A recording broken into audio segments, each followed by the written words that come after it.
Stop lowering your standards just to make other people comfortable. Stop giving men credit for the bare minimum. Yes, I know we're hearing that all the time now. The bare minimum, the bare minimum. It's true. Stop giving men credit for the bare minimum. And stop abandoning yourself just to say you have someone or just to have a warm body next to you that cuddles you when they're doing all this other crap on the side. Stop abandoning yourself just to be in a relationship because you want to be in a relationship so bad. A man who respects you will not leave you guessing whether he respects you or not. A man who values you is not going to put you in a position to beg for love.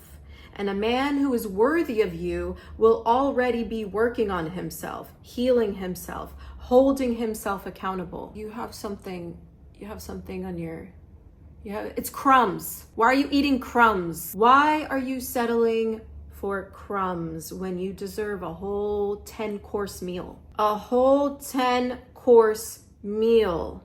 High quality, beautiful, exquisite 10-course meal. Because you are woman. It's time to start acting like it. It's time to start being it. Wipe the crumbs off your face.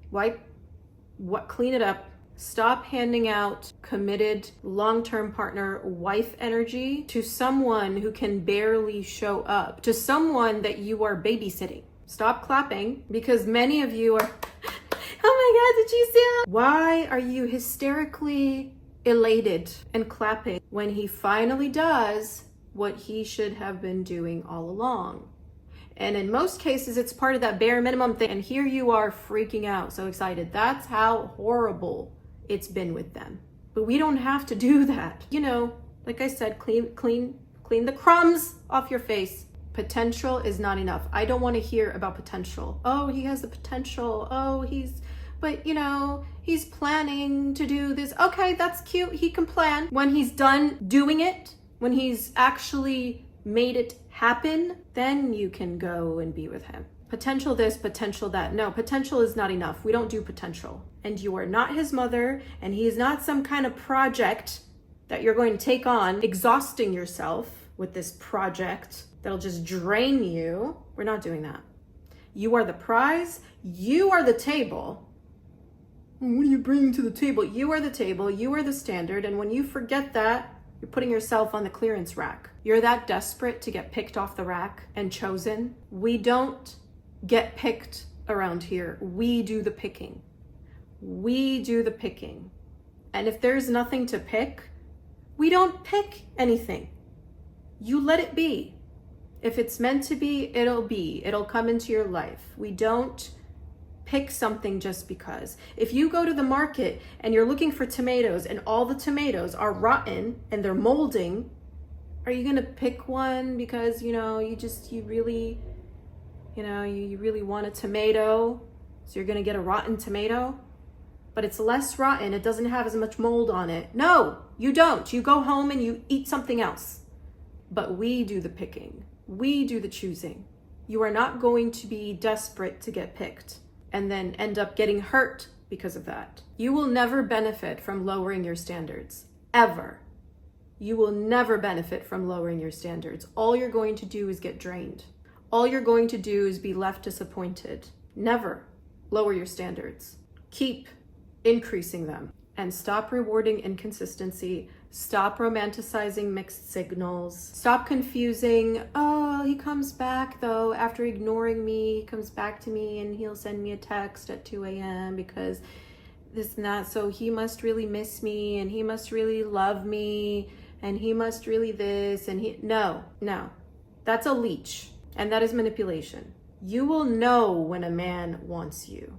We don't do mixed signals. We don't do half-arsed behavior. We don't, did you wipe the crumbs off your face already? We don't accept crumbs. And I know some of you are thinking, but what if I end up alone? Let me tell you something.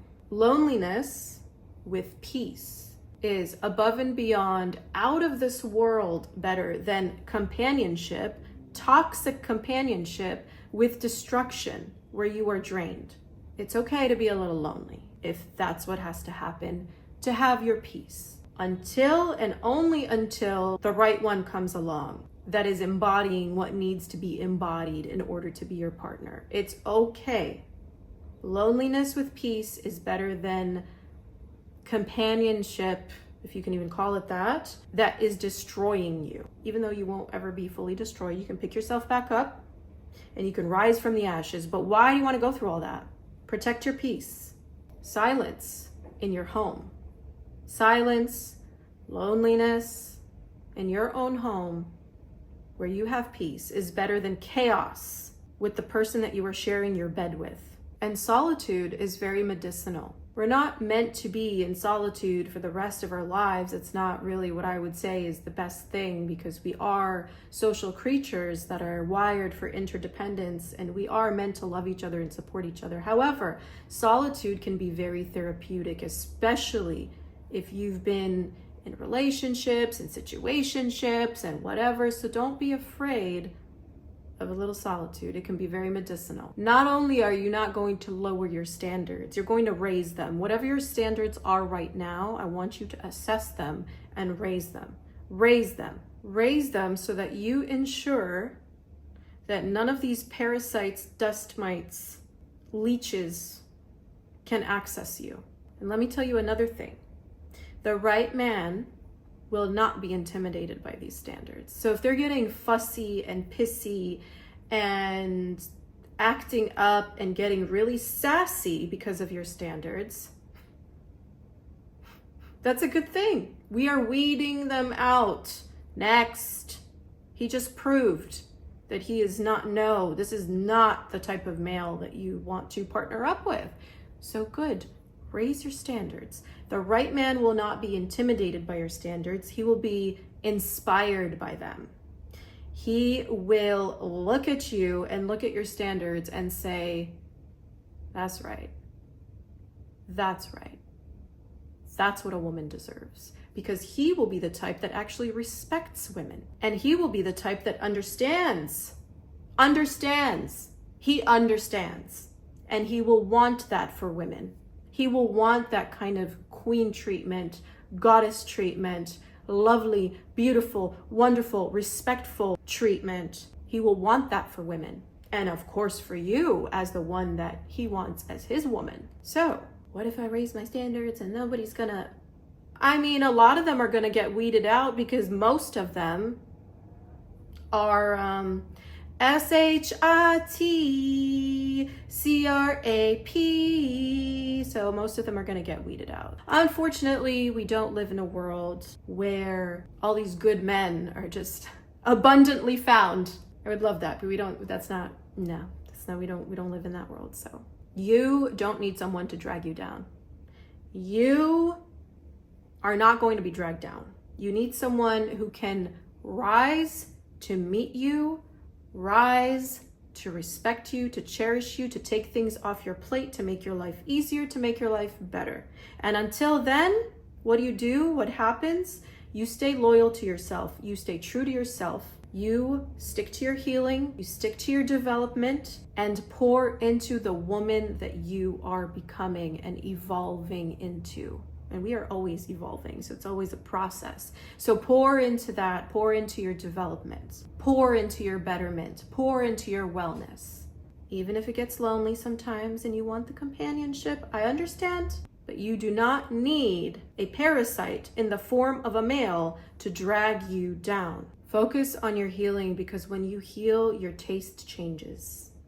When you heal, what you accept changes. What you expect changes. It elevates. So focus on your healing, focus on opening your eyes, focus on connecting the dots, focus on the insights, focus on your pleasure, your joy. When you heal, when you are healing, what you once found acceptable, what you once went along with or would have gone along with, will disgust you now. It will disgust you. How? What? How? Ew. Not even just in theory, in the mind. You will have a visceral reaction. When you are recalling it, you will feel sick to your stomach. When you heal, the chaos and the nerves and the anxiety, that will stop feeling like chemistry and meant to be. And you're going to identify that this is not, it's not to say that you can't have some excitement and some passion, but the chaos and the anxiousness and the your body knowing but you ignoring it and all of that, and you saying it's chemistry, all that is going to go into the trash. When you heal, you are not going to accept inconsistency anymore. When you heal, you are going to see the bare minimum and be repelled by it. And you're going to want more, and you're going to expect more, and you're only going to accept more. Don't worry about asking for too much. Worry that you are not asking for enough. Worry that your standards are not high enough. That's what you should worry about. Not that you're asking for too much, and not that your standards are too high. The right man, a healed and healing man, a self-accountable man, an emotionally mature, emotionally intelligent, emotionally available man with integrity will not flinch at your standards. He is going to appreciate them, and he's going to meet them. And until then, let them call you too much. Let them call you intimidating. Let them call you high maintenance. Let them call you a gold digger. Let them call you whatever they want. You know what I call it? I call it knowing your worth.